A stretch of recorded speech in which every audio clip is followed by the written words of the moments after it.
महाराणा प्रताप की जयंती के उपलक्ष्य में बहुत बहुत बधाई, बहुत बहुत शुभकामनाएं समस्त देशवासियों को भक्ति, शक्ति और संस्कृति चैनल की ओर से।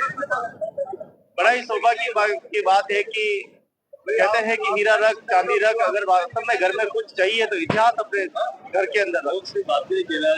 आज वीर शिरोमणि महाराणा प्रताप की पूरे विश्व में जयंती क्यों मनाई जाती है? आखिर महाराणा प्रताप मेवाड़ की ऐसी मातृभूमि में ऐसे वीर सपूत कहा जाता है, इसका उदाहरण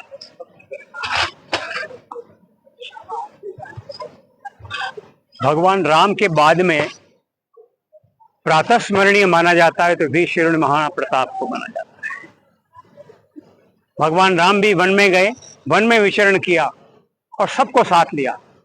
वही का महाराणा प्रताप ने वन विचरण करके सारी कौमों को, सारे लोगों को साथ लिया और मानव की अस्मिता के लिए, स्वाधीनता के लिए, ह्यूमन डिग्निटी के लिए काम किया।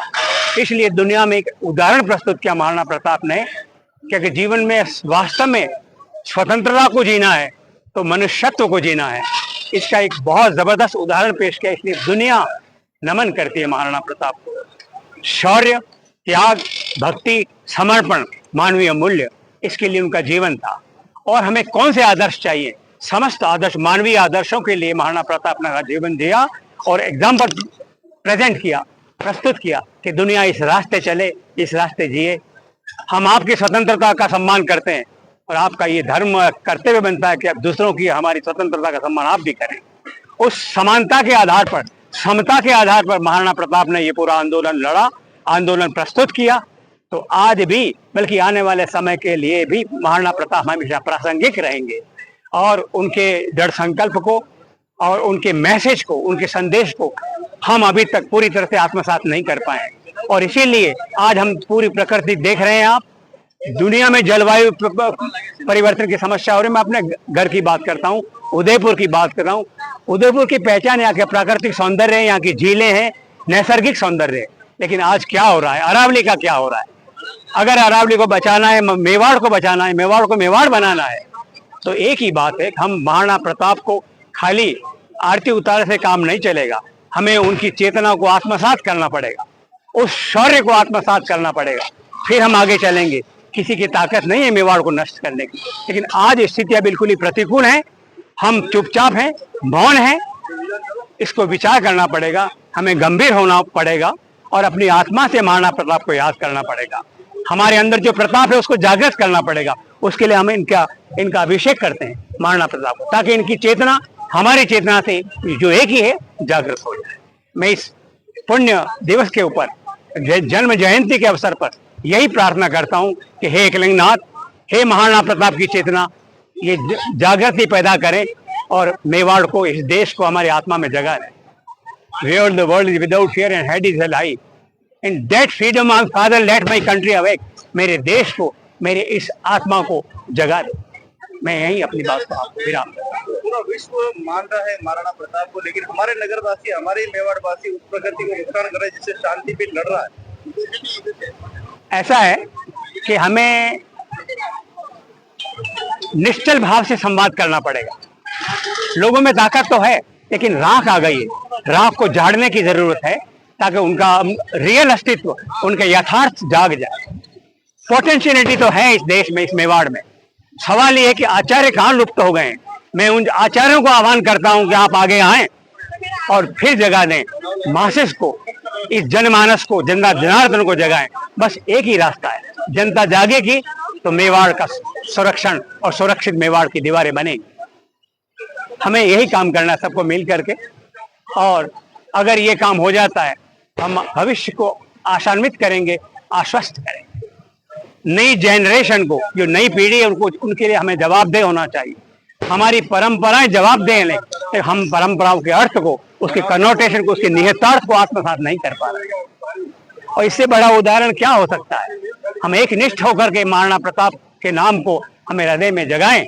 मैं सोचता हूं कि हम मेवाड़ को बचा लेंगे। मेवाड़ का बचना वैश्विक कुटुंब के लिए आवश्यक है। विश्व कुटुंब की अवधारणा मेवाड़ सिद्ध करेगा। मैं होश के जो मोती कहते हैं वो क्यों है? आखिर दर्द क्या है?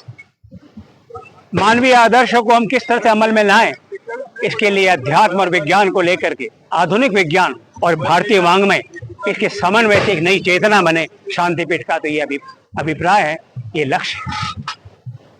इसलिए हम इस छोटे से नगर में हैं, लेकिन नगर की व्यापकता वैश्विक है, क्योंकि नगर के आदर्श ऐसे हैं, इसीलिए दुनिया महाराणा प्रताप का नाम लेती है।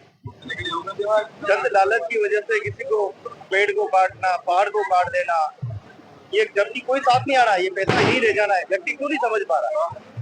असल में अंधकार में है लोग, तमस के कारण से इतने लोभ और मोह की प्रवृत्ति में उनको बाहर कौन निकाले, अपना आत्मघात करने की ओर से। उनके बच्चों के बारे में सोच नहीं रहे हैं, आज ही मैं जी लूं और भोग लूं, तो उनको उससे बाहर कौन निकाले, क्योंकि वो असल में भोग में प्रवृत्त रहना, तमस में रहना आत्मघात का रास्ता है।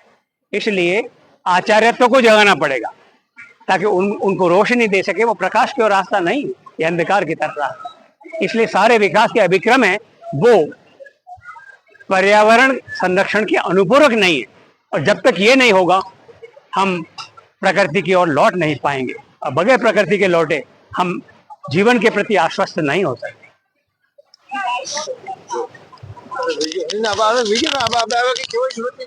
आप देख पा रहे हैं कि आज वीर शिरोमणि महाराणा प्रताप जयंती, जहां जिनको कि प्रातः स्मरण किया जाता है, आखिर ये प्रातः स्मरण वाली थोड़ी सी बताएं क्या है?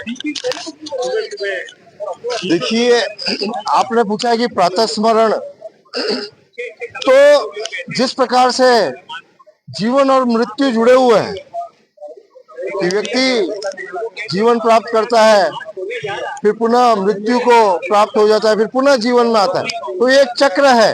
उसी प्रकार से रात को जब हम सो जाते हैं तो वो मृत्यु के समान है, और जब हम सवेरे जगते हैं तो वो जीवन के समान। इसलिए वीर शिरोमणि महाराणा प्रताप को प्रातः स्मरणीय कहा गया है कि व्यक्ति उठते ही महाराणा प्रताप के जीवन के मूल्यों को यदि याद कर ले, आत्मसात कर ले, उसकी स्मृति में आ जाए तो उसको पूरा दिन सुधर जाएगा।